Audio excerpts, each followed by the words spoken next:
ever hear of the jazz playing man, the man with the cats who could swing with his hand? He was born in 1899, Washington, D.C., born Edward Kennedy in Legacy. But wherever young Edward went, he would say, "Call me Duke." Duke names fit him rightly. He was a smooth talking, slick stepping piano player kid, but his piano wasn't always as breezy. As he scribed with Duke Mother Daisy and his father Jay and trolled him in piano lessons. Didn't want to go baseball was Duke's idea of fun, but his parents had other notions for the child. Duke had to start with the piano basics, his strengths playing the same time tune 1 and 2 and 1 and 2. Daisy and J.E. made him practice every day to do 1 and 2 was the music he called it Humpty Dumpty, sign that was heading nowhere. Words followed and he quit his lesson as kissed the piano as fast goodbye. See?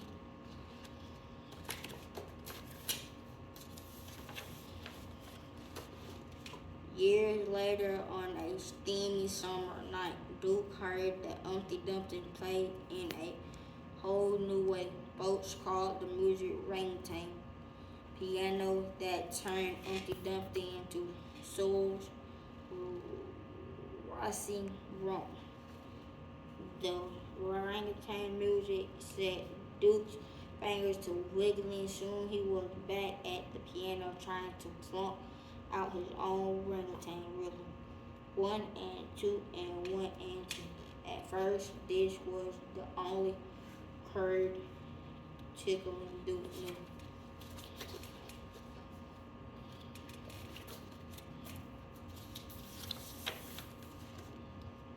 But with practice, all Duke's fingers rolled the piano keys.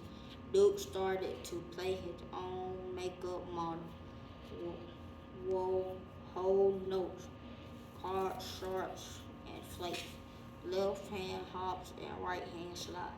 Believe it, man, Duke taught himself to process on the parallel like nobody else could. His 1 and 2 Humpty Dumpty became a thing of the past now. Playing the piano, restart. Piano was Duke all time love. When Duke was 19, he was interesting ladies and chinks at parties, pools, house, countries, clubs, and cabaret. He had fine ass, height, good looks, and flashy threads. He was a lady man with flair to spare, and whenever a pretty skink beauty learned on Duke's piano, he played his best music competitions smoother than a hurdle, slink with harmony.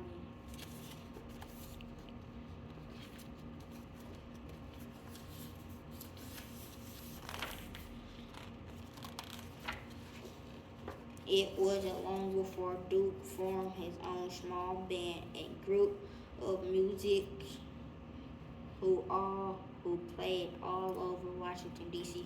But soon they split the D.C. scene and made tracks for New York City, for Harlem, the place where jazz music ruled. They called themselves the Washingtons and performed in all kinds of New York City. Hockatoon, Burry, Excuseless, the Plantation Core, and the Kentucky Club. Folks got to know the band by name and came to hear them play.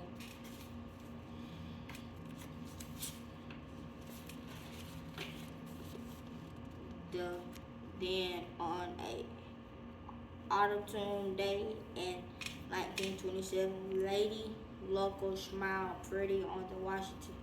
They were asked to play the Cotton Club, Harlem Kitty, hangout, a big-time night spot. The Cotton Club became a regular gig for Duke and his band. They grew to 12 Music and changed their name to Duke Ellington and his orchestra, orchestra, Orchestra. orchestra night after night. They played their music, which was broadcast live over the radio. For all those homebodies out and radio lovers, playing folks who only dream of sitting pretty at the cotton, the show helped them feel like they were out of town. Duke Curl Love Call was especially then a spot of adrenaline. His mood again was a musical scream that swelled all over their airways.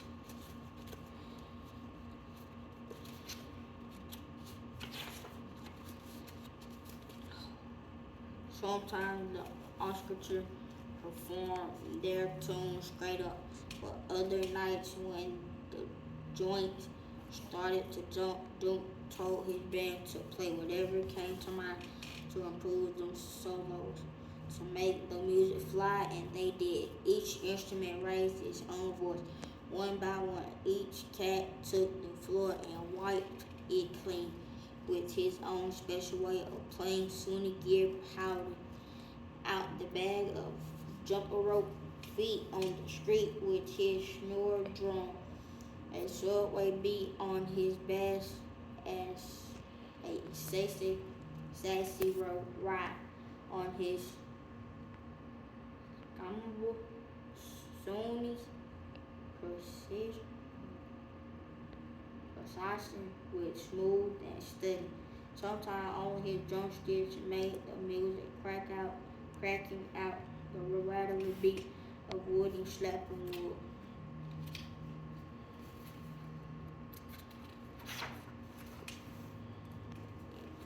Along with Snooty Joe, Tricky Sam, Nathan went to work on his trombone, sliding smooth, medley go. He stretched the notes to their full tilt, pushing and pulling their tropical lip with Tricky Sam was through. He nodded to Otto Talk hard with your turn, he'd say, take the floor, Daddy O.